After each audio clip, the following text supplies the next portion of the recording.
ഈ കേരളത്തിലുള്ള ആൾക്കാർക്ക് ഇത് എന്ത് പറ്റി എനിക്ക് മനസ്സിലാവുന്നില്ല. ഞാൻ ഇതിനു മുമ്പും ബിഗ് ബോസിന്റെ ഒരു കാര്യം ഞാൻ പറഞ്ഞിട്ടുണ്ടായിരുന്നു. ബിഗ് ബോസ് കംപ്ലീറ്റ്ലി സ്ക്രിപ്റ്റഡ് ആണെന്നുള്ളത്.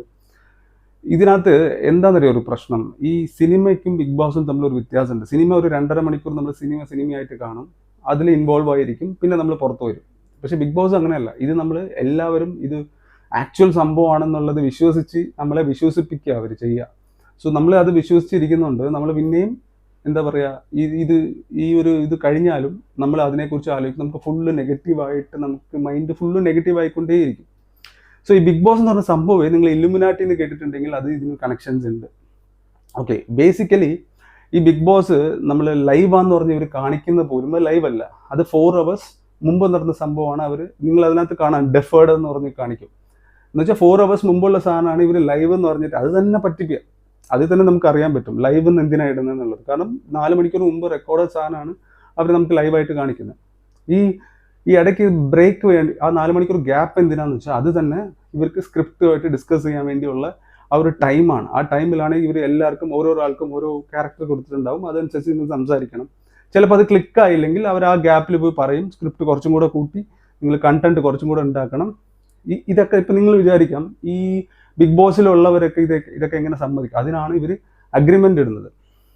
ഈ ബിഗ് ബോസിൽ കയറുമ്പോൾ തന്നെ ഇവർ അഗ്രിമെൻ്റ് ഇടും, ഇതുപോലെ നിന്നെ ഈ ക്യാരക്ടറിന് ഇങ്ങനെയാണ് ചെയ്യാൻ പോയിരിക്കുന്നത്. സോ ഏത് അറ്റവും ഏത് നെഗറ്റീവായിട്ടും നീ അവിടെ ആൾക്കാരുടെ മുമ്പിൽ കാണപ്പെടും. സോ എന്ത് പ്രശ്നം ഉണ്ടെങ്കിലും അത് ബിഗ് ബോസ് ഉത്തരവാദിത്തമല്ല, അതിനുവേണ്ടിയുള്ള പ്രതിഫലമാണ് കാശായിട്ട് നിങ്ങൾക്ക് തരുന്നത് എന്നുള്ള രീതിയിലുള്ള അഗ്രിമെൻറ്റും എല്ലാ സംഭവവും ഉണ്ടാവും. അതുകൊണ്ടാണ് ഈ ബിഗ് ബോസിൽ പോയിട്ട് പുറത്ത് വന്നവരാരും ബിഗ് ബോസ് സ്ക്രിപ്റ്റഡാന്ന് പറയത്തില്ല, മിണ്ടാതിരിക്കും, അനങ്ങാതിരിക്കും. അതിൽ 1-2 പേര് നെഗറ്റീവ് പബ്ലിസിറ്റി കാരണം അവർ ഭയങ്കര ഫേമസ് ആയ ആൾക്കാരുണ്ട്, ഫുൾ നെഗറ്റീവ് ആയിരിക്കും. സോ ആക്ച്വലി ബിഗ് ബോസിൽ കയറിയാൽ തന്നെ അതിൽ ഫുള്ള് നെഗറ്റീവാണ് വരുന്നത്. അതിനകത്ത് അഭിനയിക്കുന്നവരും ശരി, കാണുന്നവർക്കും ശരി, ആ നെഗറ്റീവ് തോട്ട്സ് ആയിരിക്കും കൂടുതൽ വരുന്നത്. സോ കംപ്ലീറ്റ്ലി ബിഗ് ബോസ് എന്ന് പറഞ്ഞ ഒരു സ്ക്രിപ്റ്റഡും അതൊരു ബിസിനസ്സിന് വേണ്ടി ചെയ്യുന്ന ഒരു സ്ക്രിപ്റ്റ് മൂവിയാണ്. അതൊരു ലൈവ് പോലെ നമ്മൾ കാണിക്കുന്നതാണ്. ഇതിനകത്ത് നിങ്ങൾ ശ്രദ്ധിക്കേണ്ട ഒരു കാര്യം, ഇപ്പോഴത്തെ കാലത്ത് പരസ്യങ്ങളിലധികം സിനിമയുടെ ഇടയ്ക്ക് ആരും കാണാറില്ല, അല്ലേ? എല്ലാവരും ഒ ടി ടിയിലോട്ട് പോയി തിയേറ്ററിൽ പോയി കാണുന്ന ആൾക്കാരുണ്ട്. പക്ഷെ പണ്ടൊക്കെ TV ചാനൽസിൽ കൂടുതൽ ആൾക്കാർ ഒരു സിനിമ ടി വിയിൽ ഇടുമ്പോഴത്തേക്ക് കുറച്ച് പാർട്ടായിട്ടായിരിക്കും സിനിമ ഇരിക്കുന്നത്. 2-2.5 മണിക്കൂർ സിനിമ ആണെങ്കിൽ 5 മണിക്കൂറോ ആ സിനിമ തീരാൻ. കാരണം പരസ്യം ഒരു 10-15 മിനിറ്റും 10 മിനിറ്റ് സിനിമയും അങ്ങനെ ആയിരിക്കും. നമ്മൾ പരസ്യങ്ങളായിരിക്കും കൂടുതൽ കാണുന്നത്. സോ ഇപ്പോഴത്തെ കാലത്ത് അത്രയ്ക്കും അഡ്വർടൈസ്മെന്റ് കുറവാകുമ്പോൾ ഇവർ ചിന്തിച്ചെടുത്ത ഒരു കൺസെപ്റ്റാണ് ഈ ബിഗ് ബോസ് എന്ന് പറയുന്നത്. കാരണം ബിഗ് ബോസിനകത്ത് ആ ഹൗസിനകത്ത് കാണിക്കുന്ന ഓരോ ടാസ്ക് പോലും ഏതെങ്കിലും ഒരു പ്രോഡക്റ്റ് വെച്ചിട്ടായിരിക്കും അവർ അതിനെ സെയിൽ ചെയ്യുക. സോ ആ പ്രോഡക്റ്റ് ഒരു ടാസ്കിൽ ഏതെങ്കിലും ഒരു പ്രോഡക്റ്റിനെ അഡ്വർടൈസ് ചെയ്യുന്നതും പിന്നെ അവിടെ ഒട്ടിച്ചിരിക്കുന്ന സാധനങ്ങളും എല്ലാം ഇങ്ങനെ പരസ്യങ്ങൾ എങ്ങനെ ഇതായി ഫുള്ള് അവിടെ ഡിസ്പ്ലേ ചെയ്ത് വെച്ചിരിക്കും. സോ നമ്മൾ എന്താ ചെയ്യുക, ഈ ബിഗ് ബോസ് ഫുള്ള് കാണുമ്പോഴത്തേക്ക് ഓട്ടോമാറ്റിക്കായിട്ട് നമ്മൾ ഡീഫോൾട്ടായിട്ട് നമ്മുടെ സബ് കോൺഷ്യസിൽ ഈ പരസ്യങ്ങളെല്ലാം രജിസ്റ്റർ ചെയ്യും. അത് മാത്രമല്ല, ഒരു നെഗറ്റീവ് കാര്യങ്ങൾ അവിടെ നടക്കുമ്പോൾ നമുക്ക് പെട്ടെന്ന് അത് ക്യാപ്ചർ ചെയ്യും. ആ സമയത്ത് ഈ പരസ്യം കൂടെ നമ്മുടെ സബ് കോൺഷ്യസ് മൈൻഡിൽ അത് കയറും. അതുകൊണ്ട് നമ്മളൊരു സ്ഥലത്ത് ഒരു പ്രോഡക്റ്റ് മേടിക്കാൻ നിൽക്കുമ്പോൾ നമുക്ക് പെട്ടെന്ന് ഓട്ടോമാറ്റിക്കലി ബിഗ് ബോസിൽ കാണിക്കുന്ന പരസ്യം നമ്മുടെ സബ് കോൺഷ്യസ് എടുത്ത് തരും.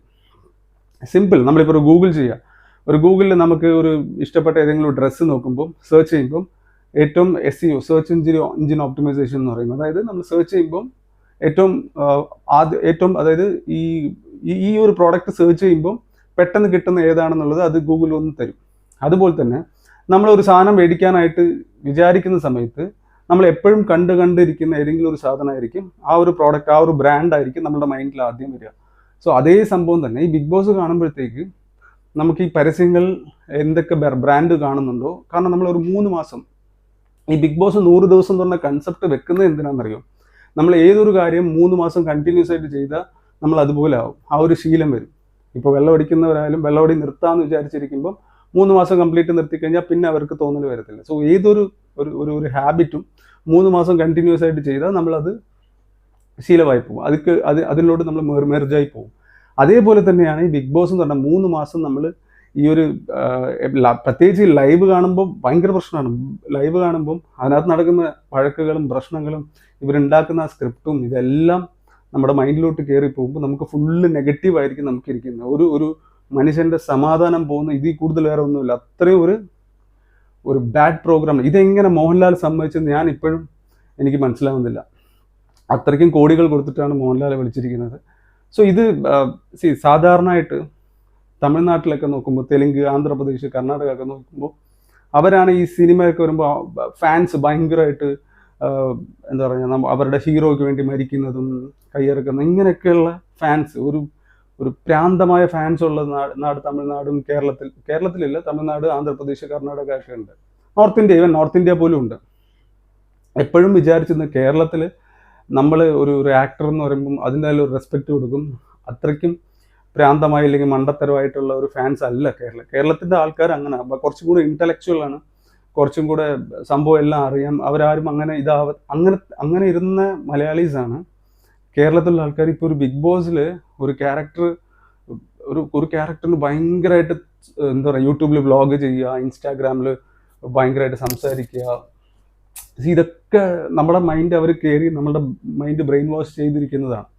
സോ ഇത് എത്രമാത്രം നെഗറ്റീവായിട്ട് വരുമെന്ന് വെച്ചാൽ, നമ്മളുടെ ശരീരത്തിലുള്ള അസുഖം പോലും നമ്മളുടെ മൈൻഡിൽ എന്താ പറയുക, ഒരു വിഷമം വരുമ്പോഴും, നമുക്ക് ഒരു ദേഷ്യം വരുമ്പോഴും, ഇല്ലെങ്കിൽ ഇങ്ങനെ ഓരോ എമോഷൻസ് ഉണ്ടല്ലോ, ഈ ഓരോ എമോഷൻസും നമ്മുടെ ബോഡിയിൽ ഉണ്ടാക്കുന്ന അസുഖങ്ങൾ എന്ന് വെച്ചാൽ, അതിൻ്റെ നമുക്ക് ഏറ്റവും കൂടുതൽ അസുഖം വരുന്നത് മൈൻഡാണ്.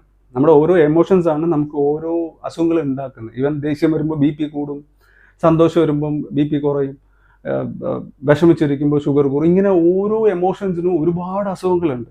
ഈവൻ ഇപ്പം നിങ്ങൾ വിചാരിക്കാം കഴിക്കുന്ന ഫുഡ് വെച്ചിട്ടാണല്ലോ അസുഖം. അങ്ങനെയൊന്നുമല്ല. ശരിക്കും പറഞ്ഞാൽ നമ്മളുടെ എമോഷൻസ് വെച്ചിട്ടാണ് നമ്മളുടെ അസുഖങ്ങൾ നമുക്ക് കൂടുതൽ എല്ലാവർക്കും വരാം. മെജോറിറ്റി അസുഖങ്ങൾ വരാൻ മെയിൻ കാരണമേ നമ്മുടെ എമോഷൻസാണ്. നമ്മൾ എപ്പോഴും ഹാപ്പി ആയിട്ട് സന്തോഷമായിട്ട് ഇരിക്കുകയാണെങ്കിൽ നമുക്ക് ഒരു അസുഖവും വരത്തില്ല. സോ ഇതിനെ പൊട്ടിത്തെറിക്കാൻ, ഈവൻ ഇപ്പോൾ അറിയാമല്ലോ, പേഷ്യൻസ് ഒക്കെ വളരെ കുറവാണ്. എല്ലാവരും ഹെൽത്തി ഫുഡ് പോയി നോക്കാൻ തുടങ്ങി. അതുകൊണ്ട് ഹോസ്പിറ്റലിലൊക്കെ പേഷ്യൻസും അങ്ങനെ അധികം പോവാറില്ല. പ്രത്യേകിച്ച് അലോപ്പതിയിൽ അങ്ങനെ അധികം ആൾക്കാർ പോവാറില്ല. സോ അതുകൊണ്ട് ഇപ്പോൾ എന്താ സംഭവിക്കുക, എന്തെങ്കിലും ഒരു സംഭവം ചെയ്ത് വീണ്ടും ഹോസ്പിറ്റലിൽ പേഷ്യൻ്റ് വരുത്തണം. ഇങ്ങനെയൊക്കെ ഇതെല്ലാം ടൈപ്പാണ്. ബിഗ് ബോസ് എന്ന് പറഞ്ഞൊരു സംഭവം നിങ്ങൾ വിചാരിക്കുന്ന പോലെയല്ല. അതിനെ ചുറ്റി ഒരു മണി ഫ്ലോയേ ഉണ്ട്. ഒരുപാട് ഇൻഡസ്ട്രിയുടെ മണി ഫ്ലോസ് ഉണ്ട്. ഓക്കെ, ഇപ്പോൾ സിനിമ എങ്ങനെയാണോ, ഒരു സിനിമ ഉണ്ടെങ്കിൽ അവിടുത്തെ എക്കണോമിക് എങ്ങനെ ഫ്ലോ ആവുമോ, അതേപോലെ ബിഗ് ബോസ് എന്ന് പറയുന്നത് ഇൻഡസ്ട്രിയിൽ തന്നെ ഒരു മണി ഫ്ലോ ഉണ്ടാക്കുന്ന ഒരു സംഭവമാണ്. ഈ ബിഗ് ബോസിൽ വരുന്നവർ കയറുമ്പം പേഴ്സണലായിട്ട് അറിയാവുന്നവർക്കറിയാം, ബിഗ് ബോസിൽ കയറുമ്പോൾ എന്തൊക്കെ അഗ്രിമെൻ്റ് ഇടും, എങ്ങനെയൊക്കെയാണ് ചെയ്യുന്നത്, പുറത്ത് പറയാൻ പാടില്ല, ഈ സ്ക്രിപ്റ്റഡ് ആണെന്ന് ആരും പറയരുത്, പറഞ്ഞാൽ എന്തൊക്കെ ആവും പ്രശ്നം എന്നൊക്കെ അഗ്രിമെൻ്റ് അവിടെ ഉണ്ട്. അതുകൊണ്ടാണ് ബിഗ് ബോസിലുള്ളവരാരും പുറത്ത് വന്നിട്ട് ഒന്നും പറയാത്തത്. സോ ബിഗ് ബോസ് നിങ്ങൾ കാണുന്നുണ്ടെങ്കിൽ വളരെ സൂക്ഷിച്ച് വേണം കാണാൻ. അതൊരു സിനിമ പോലെ കാണുക. അല്ല ആൾക്കാരനെ, കാരണം അതിലുള്ള ആൾക്കാർ ആരും റിയൽ അല്ല. നെഗറ്റീവായിട്ട് കാണിക്കുന്നവർ അവർ നെഗറ്റീവും അല്ല, നല്ലവരായിട്ട് കാണിക്കുന്നവർ നല്ലവരും അല്ല. കാരണം ഈ ലോകത്ത് ആരും നല്ലവരല്ല. റിയാലിറ്റിയിൽ ഒറ്റയ്ക്കിരിക്കുമ്പോൾ ഒരാളുടെ ക്യാരക്ടർ എങ്ങനെ, അതായിരിക്കും ഒരു റിയൽ ക്യാരക്ടർ എന്ന് പറയുന്നത്. സോ ഇതിനകത്ത് ഭയങ്കര നല്ലതായിട്ട് പ്രൊജക്റ്റ് ചെയ്ത് കാണിക്കുന്നതും അവർ ഭയങ്കര നല്ലതും അല്ല, അല്ലെങ്കിൽ ചീത്തയായിട്ട് ഭയങ്കരമായിട്ട് പ്രൊജക്റ്റ് ചെയ്ത് കാണിക്കുന്നതും ചീത്തയൊന്നുമല്ല. അതേമാത്രം ഈ PR വർക്ക് എന്നുണ്ട് പറയുന്നുണ്ടല്ലോ, ബിഗ് ബോസിൽ കയറുന്നവരൊക്കെ PR വർക്ക് ചെയ്തിട്ടാണ് വന്നേക്കുന്നത്. അതൊക്കെ ചുമ്മാതാണ്. അവിടെ ഇരിക്കുന്ന ഓരോ കണ്ടസ്റ്റൻസിനും അവരൊക്കെ എന്താ പറയുക, വേറെ ചാൻസ് കിട്ടാതെ വേറെ ഗതികേട്ട് കൊണ്ടാണ് ബിഗ് ബോസിൽ വരുന്നത്.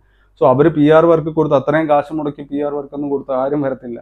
ഈ PR വർക്ക് ചെയ്യുന്നത് ബിഗ് ബോസ് തന്നെയാണ്. കാരണം ഇന്ന ആള് ഇങ്ങനെ പ്രൊജക്റ്റ് ചെയ്ത് കാണിക്കണം എന്ന് തീരുമാനിക്കുന്നത് ബിഗ് ബോസ് തന്നെ. കാരണം അവർ ഓൾറെഡി സെറ്റപ്പ് ചെയ്ത് വെച്ചിട്ടുണ്ടാവും ആരാണ് ഈ ബിഗ് ബോസ് ടൈറ്റിൽ വിന്നർ എന്നുള്ളത്. സോ അതനുസരിച്ച് ബിഗ് ബോസ് അവർക്ക് നല്ല ഒരു ഇത് കാണിച്ച്, അവരെ കുറച്ച് നല്ലവരായിട്ട് കാണിച്ച്, ബാക്കിയുള്ളവർ ചീത്തയായിട്ട് ഇങ്ങനെ അതായത് ഓരോ ക്യാരക്ടർക്കും അവർ അസൈൻ ചെയ്തിരിക്കുന്ന രീതിയിൽ അവർ തന്നെ മാർക്കറ്റ് ചെയ്യും, അവർ തന്നെ പ്രൊമോട്ട് ചെയ്യും.